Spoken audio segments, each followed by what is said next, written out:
Hey guys, Chris here, and I'm a Ukrainian Canadian. Today's April 9th, 2023, and let's get to the news happening in Ukraine, shall we? So, a quick map update for today, since I haven't done one for the past week. Let's get to it.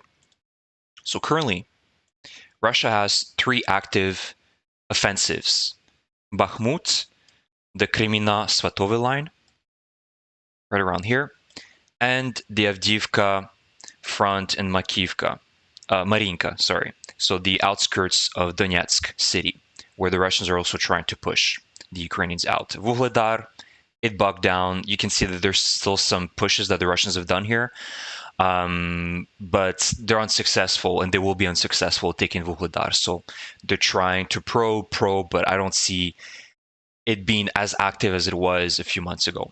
So overall, it's 3.5 active fronts, let's say. And the first one in Bakhmut, obviously, the situation is not looking good at all. It's looking very dire, actually, for the Ukrainian forces.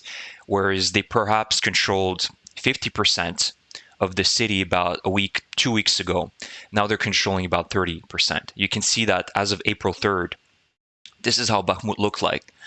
And the Russians were fighting the Ukrainians specifically on the eastern side of Bakhmut. And you can see that the Russians successfully crossed the Bakhmutska River back on April 3rd, and they controlled the outskirts in the south, in the east of Bakhmut. However, in the last couple of days, it's become increasingly difficult for the Ukrainians, and you can see that the Russians are getting closer and closer to the train station, which is kind of the city center of Bakhmut. You can see that this is the train station. It's an important junction right here. So the Ukrainians only really control this part here, really part of Khromove and western Bakhmut at this point. So it's not looking good at all. And unfortunately, Ukraine has only been on the defensive in Bakhmut. There hasn't been a time in the last couple of months where Ukraine has managed to do an offensive here, and that's because they don't have the resources to do so. If they would have been able to, they would have done it at this point. So they're constantly just stepping back. So realize Bakhmut is a black hole for Ukraine. They're trying to suck in as many Russian forces and as many Russian resources as possible to deplete them. But I hope that it's going to be just in time for this large Ukrainian counteroffensive that everybody's expecting for early May, for the Ukrainians to also launch some sort of offensive in the outskirts of Bakhmut. I think it's going to be important. That's my opinion, and it's maybe an emotional opinion, decision to launch a counteroffensive here in the outskirts, but I think it's important, right? If Zelensky and Zaluzhny have put a lot of importance, symbolic importance, in defending Bakhmut, you need to also back it up with helping the soldiers that laid down their lives at defending Bakhmut.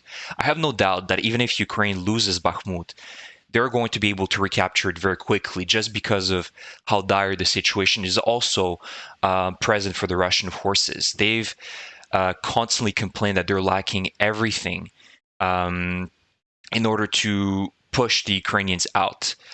And they've even lost yesterday a Su-25 fighter jet in Bakhmut. So they're losing a lot here. But again, what I'm trying to get into is that if there's so much importance at defending Bakhmut, you also need to back it up.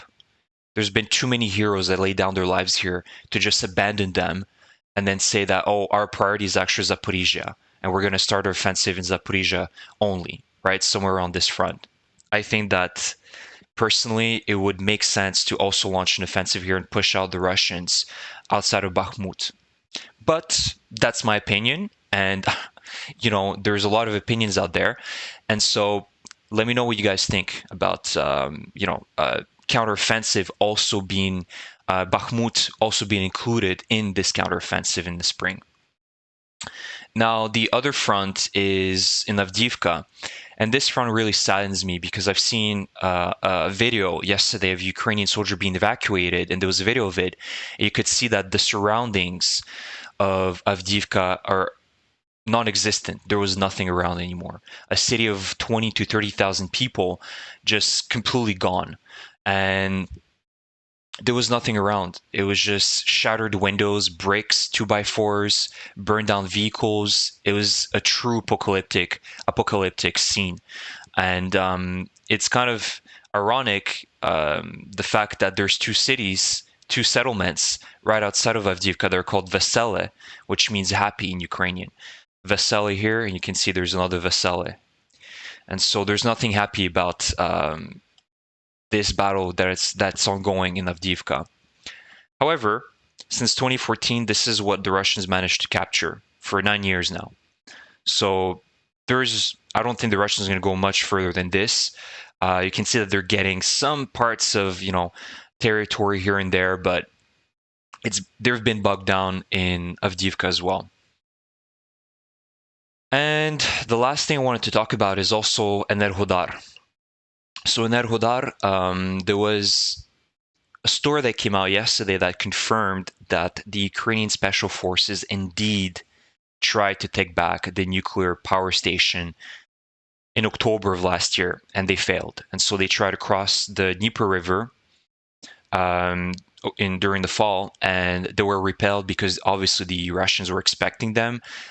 It was a plausible scenario to cross the river and try to do an amphibious assault to recapture the nuclear power station. So there was about 600 Ukrainian special forces that were involved in this offensive, but they failed and they were repelled. And so what makes it interesting here is that the Dnieper River here is quite large in width because of the hydro dam in Zaporizhia, which created this large basin, this large reservoir.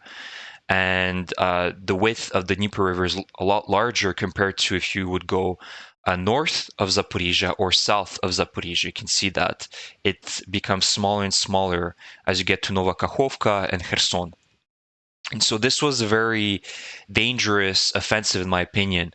And the Ukrainians hoped that during the night they would surprise the Russians, but the Russians know how much of an asset Enerhodar is, and they have some of their most elite soldiers here defending the power station. It's one of their, one of their largest, I guess, asset that Russia holds. So they definitely have put a lot of importance in defending this Enerhodar and the power station itself.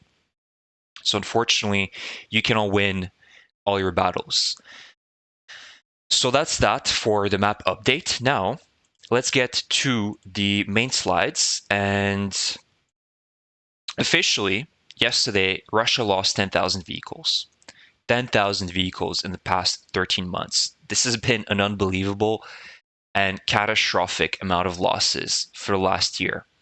And you can see that also there is a list of all the tanks that Russia claimed to have in active service and how many they've lost in the last 13 months visually. So this is only visually confirmed. And thank God for Oryx, who is one account that tracks visually on Twitter the Russian and Ukrainian losses. And it's a hell of a job because counting 10,000 vehicles is a crazy, insane job. So props to him for doing that, or her. So you can see the list of tanks that Russia has lost. So they had 700 T-72Bs before the war, and they lost 370 in the last 13 months. So that's a 53% of all their tanks, the T-72Bs lost. The most catastrophic one actually would be the T-80BV that Russia had about 360 of prior to the war, but they lost 382. So actually they lost more than they had. 106% lost. So I think perhaps that Russia continued building them. And so they lost more than was actually presented. The T90s, they had 350, the T90A, and they lost 36 of them. So that's about 10% loss rate. The T90M, they had 67 of them. They lost about 18, so that's 27% rate loss. So you can see that overall it's catastrophic. And they had a total active tanks in service, which was about 3,417. So 3,417, and they lost so far 1,716 tanks. So that's 50%. So over half of their tanks are completely gone now. So overall, it's been catastrophic. And so this is why Russia is never going to come back from this. It's going to take them decades to rebuild this stockpile of tanks alone, and that doesn't even include the APCs, the BMP ones, the BMP twos, the BTR 80s, 82s that they've lost. There's the list goes on and on and on. They've lost ships, all types of different jet fighters, even the more modern ones that they're trying not to push or to fly anymore because they're so expensive, and they're trying not to lose expensive vehicles and air assets. So it's been catastrophic. So this has been disappointing news coming out from Brazil, and the Brazilian president Lula da Silva, which recently won against Bolsonaro, uh, mentioned that Ukraine should cede Crimea or give up on Crimea in exchange for peace. And so he stated that Zelensky cannot want everything. And it's been very disappointing because if Lula da Silva did his homework, he would know that it's not Ukraine or Zelensky that want everything. Ukraine just wants justice and fair game. Ukraine then stormed to Russia and began this war. It didn't start claiming parts of Russia as Ukrainian land, right? It's Russia that came to Ukraine's doorstep and started claiming territory.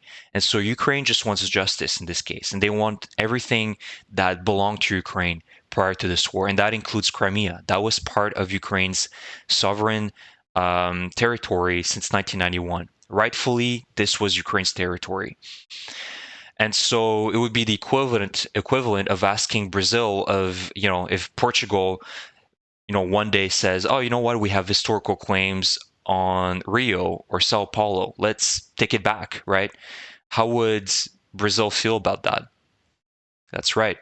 And so it's easy to talk when this war doesn't affect you, right? Brazil is completely unaffected by this war. They're thousands of kilometers away from Europe. But let's say if that was your situation, how would you respond to that? And so I really don't like when officials, like Lula da Silva, talk about Ukraine should just give up its territory. Ukraine should just cede. Well, you're not in that position, so you're in no position to ask or demand Ukraine of giving up something, because you don't understand how much Ukraine already had to give up to be in this position right now. And last video is I'm not really sure who this person is, but it's very interesting what she says here. And so I'm gonna talk about what there's the comments, the translation here at the bottom. And she's talking about the denunciation that's currently happening in Russia, right? There's many laws have been put into effect by the Russian government to denunciate, partisans or pro-Ukrainian agents. So it's a new, communist era type of persecution, oppression on the Russian people. And so it's funny because the more things change, the more they stay the same in Russia. And she mentions how she came back from Moscow a couple of days ago and the amount of denunciation that she witnessed there. And it became a formal tool for Russian people to even oust people that they don't like, right? It has nothing to do with the fact that they may be Ukrainian agents. It's more about how they can oust people that they do not like. So here you go. So here she says, people have realized that denunciation is a tool. And because of this, simply what is happening now in Russia is a real wave of repression.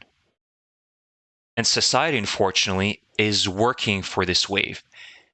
I just came back from Moscow 10 days ago, and there is a flurry of denunciations on any pretext in Russia. Although I am an elderly person, I'm not that old, but I don't remember the heyday of Soviet denunciations. But when I was at university in the mid 1980s, there was nothing like that. I have now seen with my own eyes letters written by students against professors who were somehow disloyal in their lectures.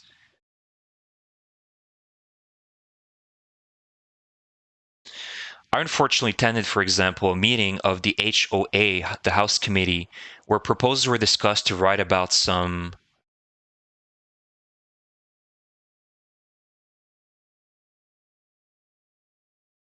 A man who's not like there, who's doing repairs and who cannot be moved, and whether to write about him that he's Ukrainian.